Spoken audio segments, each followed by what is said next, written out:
Welcome. I'm Kinetic Symphony.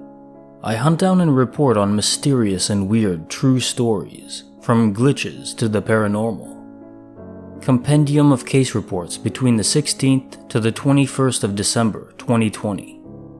Case files 6 through 11. Case file number 6. Written by user Gaza LPJ. Describes an encounter with a UFO, feeling out of body during the encounter. Bicester, UK. I had a strange experience 12 years ago, where I had this fascination out of the blue with UFOs and feeling the need of sitting out and looking for them. I was only 14 at the time, and UFOs or aliens I had never thought about before. I couldn't have cared less at that age either.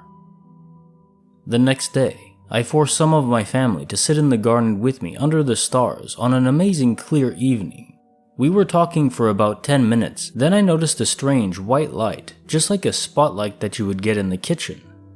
Bright but dull in color. As if it was attached to something. Like oval in shape, this is how I knew it was attached. This light slowly moved over the houses to the left of us, with no noise, and stopped right in front of us, probably 100 feet in the air, and probably 200 feet away. Now this is where it gets weird. I feel this strange feeling erupt in my chest, like an adrenaline rush, but it wasn't. I felt like I had lost the sense of time, and where I was almost as if I was unconscious. But at the same time, I was fixated on this light, but not actually there with my body. It's extremely hard to explain. All of a sudden the light brightens, and as best as I can describe, pings at a speed and acceleration I have never seen in my life. 0 to 200,000 miles per hour maybe. Seriously fast though, and still no noise.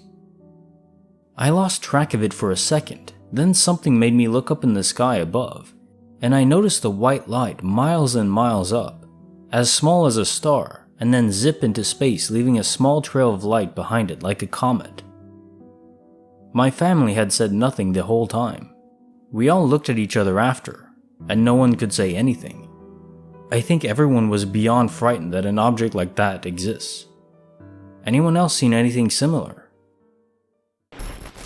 Case notes, file number 6. Okay, so that detail about the ship leaving behind a trail like a comet, that's so interesting. I mean, I've never even heard of that before. Normally they're very stealthy, I guess is the word. Besides the obvious spotlight that you see, but only when they're attempting to abduct someone. Usually that is just turned off. Maybe for some reason they forgot.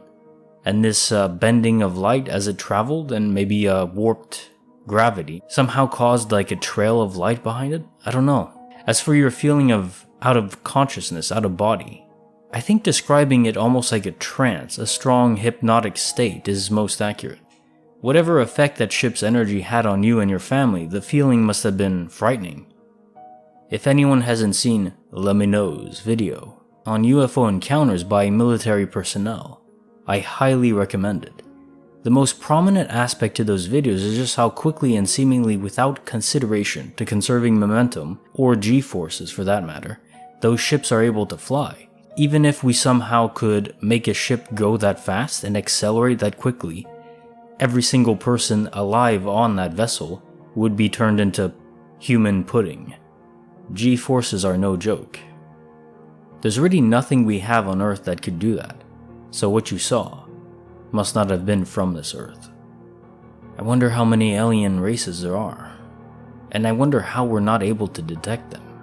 But that's a tangent for another day. Case file number 7, written by user Shy Guy Gin, describes a sleep paralysis episode where the hallucination is seen by both him and his wife, a shadow person. Hello.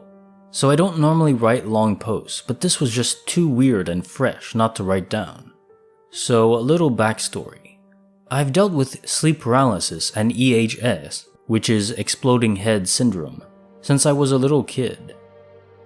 I won't delve too deeply into this, but it's not uncommon for me to either feel like the beginnings of SP inability to move, feeling another presence, or wake up seeing shadow people.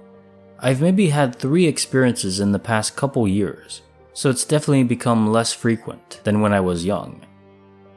Honestly, it scared the hell out of me as a kid, and still does sometimes now, but I've grown almost used to it and figured it's in my mind and not real. However, a couple nights ago, my wife and I were visiting her family for Thanksgiving in Kansas. It's a tiny town of 1,500 people and very quiet. We were staying in the basement of an extended family member I hadn't met before, so I was already on edge being in a new place. Well, I woke up from a nightmare, the kind that sticks with you, and I woke up to the all too familiar feeling of being unable to move. I was able to move my head a bit, and upon waking I noticed a figure about the size of a taller, bulky dude. There was no noise, but I watched it steadily move across the room from one corner to the next. We were sharing the room with my sister-in-law and her boyfriend, so I just figured it was her SO leaving. They had to head out around 5 AM, so I thought nothing of it.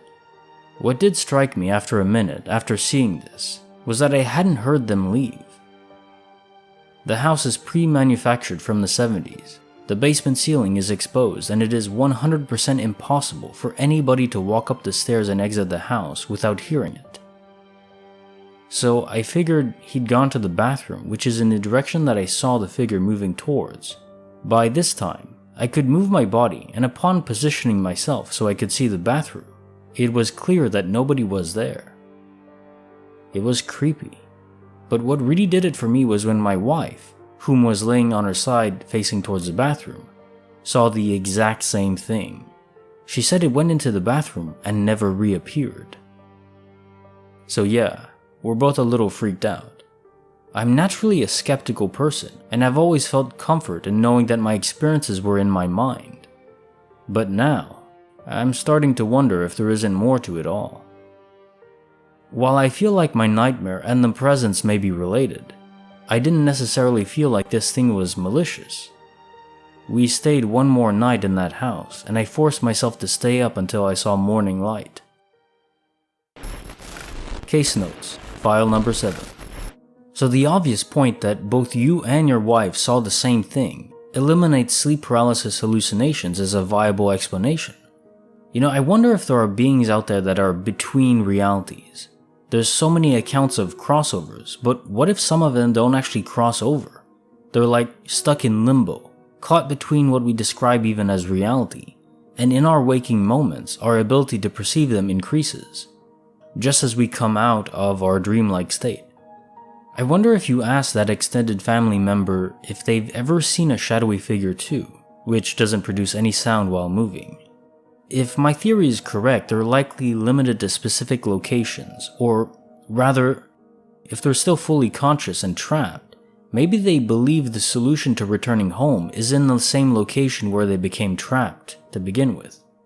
I don't know, this is really out there. I'm not sure if this is a thing at all. Case file number 8. Written by user McGilm72. Features a world on pause. Everything is quiet, ceases movement, besides her kids in her car. I want to share something that happened to me the other day. I don't know if you would describe it as a glitch, but it was just so bizarre I had to come share it. Firstly, I need to give you context to help you understand. I live in Australia. Right now it's coming into summer, the hot weather is coming around where I live, and the cicadas have come out. They are deafening during the day. Anyway, it was midday and I was driving in my car with my 2 kids, ages 12 and 10. We were driving along a busy-ish road. There were 2 lanes going in each direction. We pulled up to the traffic lights at the crossroads junction. I was a bit back from the lights as it was busy, and I could see the other cars on each side of the junction. Suddenly it went completely quiet, and I mean deadly quiet. There were no car engine noises, no birds, no cicadas, no wind blowing through the trees, absolutely nothing. I looked at the cars in front, at either side of the junction, and none of them were moving. Usually if one set of lights is red, another is green. but despite traffic being at all sets of lights, no one was moving. I looked at my kids. They seemed to have noticed it too, as they both looked confused, but funnily, none of us spoke. Then maybe a minute or more later, everything started again. Cars moved, you could hear their engines, and the cicadas started as well. My 12-year-old daughter, who was sitting in the passenger seat beside, finally broke the silence in the car by saying, "Well, that was weird." When I looked at her, I nodded. She said it was like the world was paused and muted. I agreed, and we talked about it the whole way home. This morning, while driving them to school, my daughter commented on how she didn't understand what had happened. I'm at a loss for explanation too. I cannot stress how quiet it was. Complete and utter silence. And on a side note, I have tinnitus 24/7, damage from chemotherapy, and I noticed that it was also gone during this event. If my kids hadn't been there with me and commented on it first, I would have just thought it was me and my ears playing up, but they both heard it too, and yes, they have no hearing problems. Case notes, file number 8. My first question was going to be if you hear anything in dead silence. I too have a level of tinnitus, but if this was paused too, that's just really strange. For me it's 24/7, and like you said, for you as well. It absolutely never pauses, even for a split second. Always there, it's literally a processing issue in our brains that causes it, a sort of overload. What comes to mind for me is like a pause state in a video game. Perhaps there was an issue upcoming in your specific location which had to be patched in real time, but a pause was needed for the simulation to continue running smoothly after the update was programmed in. Honestly, I'm 90% convinced that's where these sudden and seemingly random time freezes are coming from. Though it's very curious that both you and your kids were all consciously aware of this. It leads me to think that, indeed, we're not NPCs in the world, but participants plugged in. That is to say, the simulation can be paused, but our perception of it as an interface isn't. We aren't the program, only the ones chugging through it. McGiln72 responded to this comment, saying, "My tinnitus is usually 24/7, even in normal silence. I still hear the high-pitched ringing in my ears. In fact, in quiet times, the ringing is louder. It's so bad that at night to go to sleep, I have to use some background noise to soften the ringing so I can sleep. I've never experienced a moment without tinnitus ringing in over 2 years. And if it hadn't been for my children being there and witnessing it too, I might have just put it down to something wrong with my ears. As time passes, the memory of it feels like it's fading, almost like a dream. It's very frustrating, and I can't remember exactly why I was even on that road. Then I asked my kids if they remember why we were there, and they can't. I was heading back towards our home, like we had been somewhere and was returning home, but I can't figure out what it was. I've looked at my texts and even my camera roll to try to jog my memory of what I was even doing there, but I can't. I remember the actual event clearly, but the whole day before and after is now gone." Continuing my notes. Yeah, that adds more details. The fact that you don't even remember why you were there, what you were doing before. So maybe you were lured there for some reason. Maybe the update, if that's what it was, required you to be in a specific location for it to work. Huh, how peculiar. Case file number 9, written by user Jonathan Wright 101, illustrates the power of our mind and connections between those we love, even our pets. My Shih Tzu, Jack Bauer, and I have been tied for a while. I got him 10 years ago, and since I've added a wife, another dog, a cat, and 4 kids. However, my Shih Tzu and I are main homies. He knows who my favorite is. We have this weird relationship where I can sense what he wants before he barks or even looks at me. The wife gets weirded out by it, but I think that's just jealousy of our connection. The other day, however, Jack Bauer and I took things to a new level. This was off the wall. Bauer was passed out on his back on the couch besides my daughter, who was doing her homework. I went into the kitchen to do the dishes. About 20 minutes later, as I was finishing up, I see Bauer right beside me staring at me. I give him a few pets on his noggin. I know that look. He wants water. So I pour him a cool drink. Yet as I drop the water bowl, Bauer is nowhere in sight. This is weird. Bauer never leaves me until he gets what he wants, and he wants water.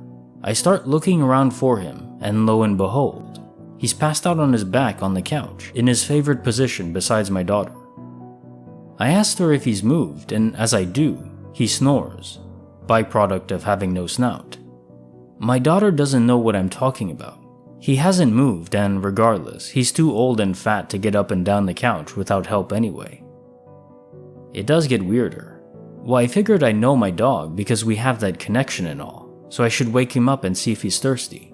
I take him to the water bowl, and lo and behold, he was parched. He drank the whole bowl of water, and then grabbed a snack. The only rational conclusion I can think of is that Astral Bauer let me know that Material Bauer was thirsty. Case notes, file number 9. Right, so first off, excellent name. Though not entirely fitting given that you describe this force that is Mr. Bauer as being fat and lazy. But hey, with a name like that, why bother being fit? So, per the event, it makes me wonder how astral projection works, or if this is more of a foresight ability. But also, how are these triggered? I've given it a lot of thought, and the very nature of the universe has inherent uncertainty and randomness.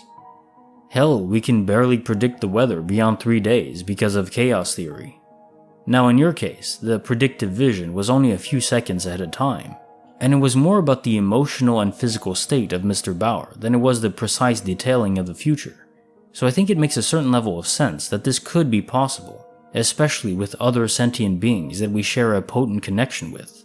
It's like the tendrils of our mind can ripple off into the future, and somehow we're able to glean from them something that might happen later, or a possible state of the future.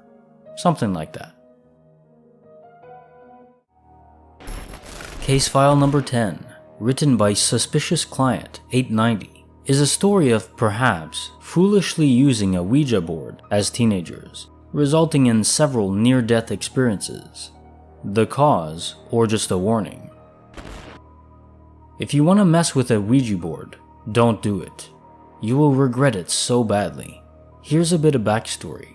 Me and my friends were having a slumber party. Let's call my friends Owen, Ryan, and Kylie. My name is Mavis. It was at Ryan's house. It was 10 at night. We were all bored, so Owen asked Ryan if he has a Ouija board. Ryan said yes. We were all 16, so being young, naive teens who were bored as hell, we all agreed to do it. We researched the rules and played. We took it very seriously. I asked the first question. I asked as a joke, "When will I die?" It spelled tomorrow. Owen was a prankster who kept moving the glass piece as a joke. It spelled the word tomorrow. I accused Owen of moving it. He swore up, down, left, and right that it wasn't him. We got scared, so we said goodbye. The next day, I had a lot of near-death experiences. I had my driver's license and I had a car, so I was driving to school and a deer came out of nowhere. I missed it but swerved into a ditch. I have a chandelier in my house. It fell and nearly killed me. I also nearly got hit by a car. Then the next day, everything was back to normal. I don't think it's a coincidence. Whenever I tell anyone about it, no one believes me. The Ouija board's prediction was almost correct. I think the demon tried to kill me. Feel free to ask any questions you may have. Case notes, file number 10. I'm ever the optimist when it comes to spirits, or entities beyond the common perception. My gut, deep down, tells me that this entity wasn't trying to kill you. It was trying to protect you, to warn you.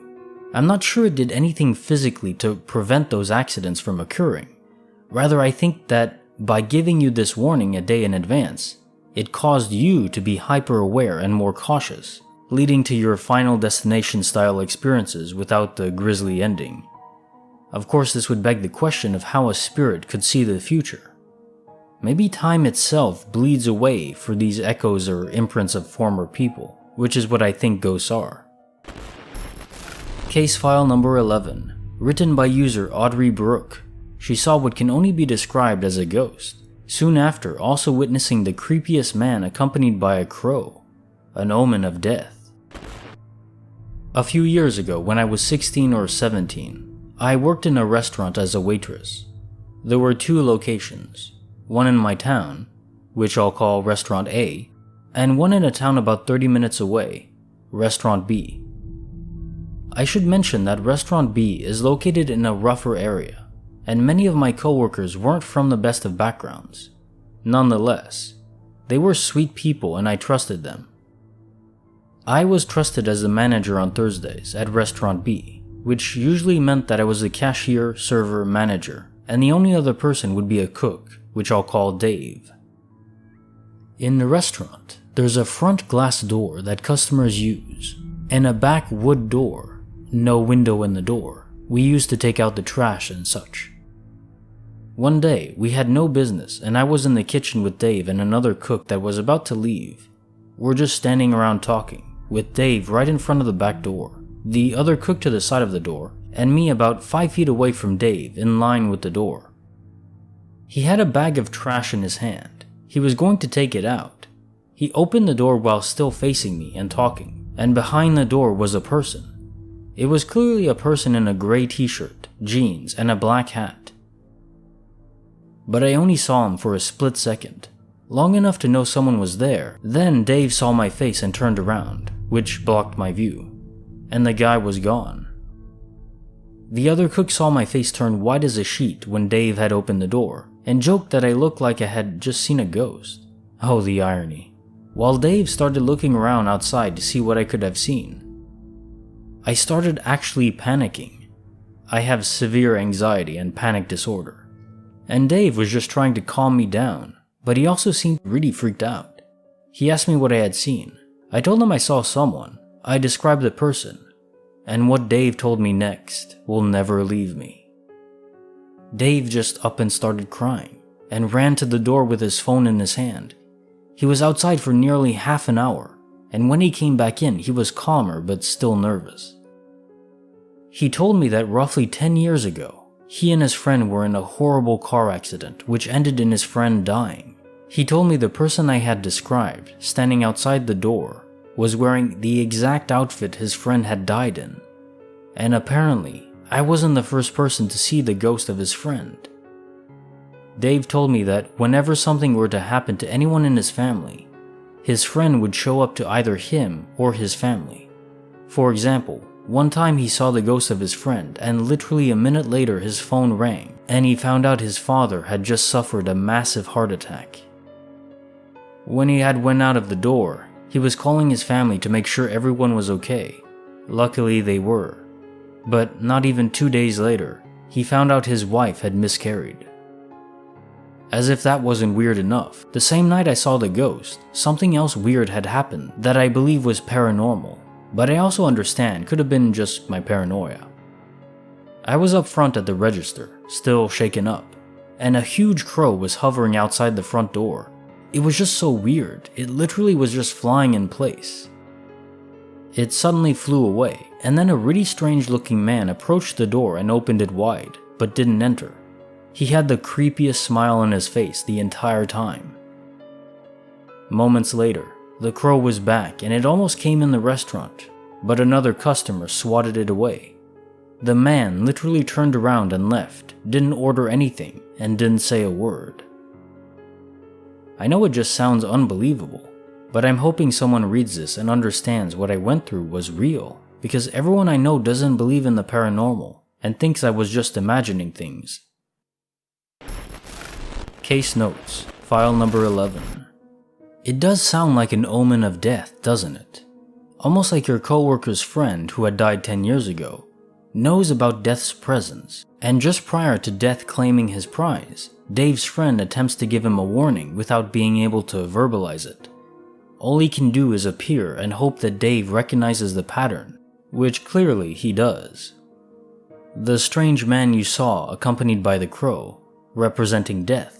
I wonder if it's like the literal physical incarnation of death itself, like in the show Supernatural, Or perhaps it was just you envisioning it because of what happened that night. Maybe it was your paranoia for that part of the story.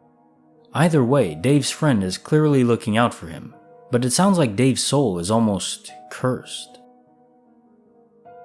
And that concludes our case files for the night. If you did enjoy the video, I'll just throw out all the standard YouTube stuff, like, comment, share the video, it all helps. And if you'd like to subscribe, I upload Monday, Wednesday, and Friday at 6 p.m. EST with new case files all the time. I'll see you there.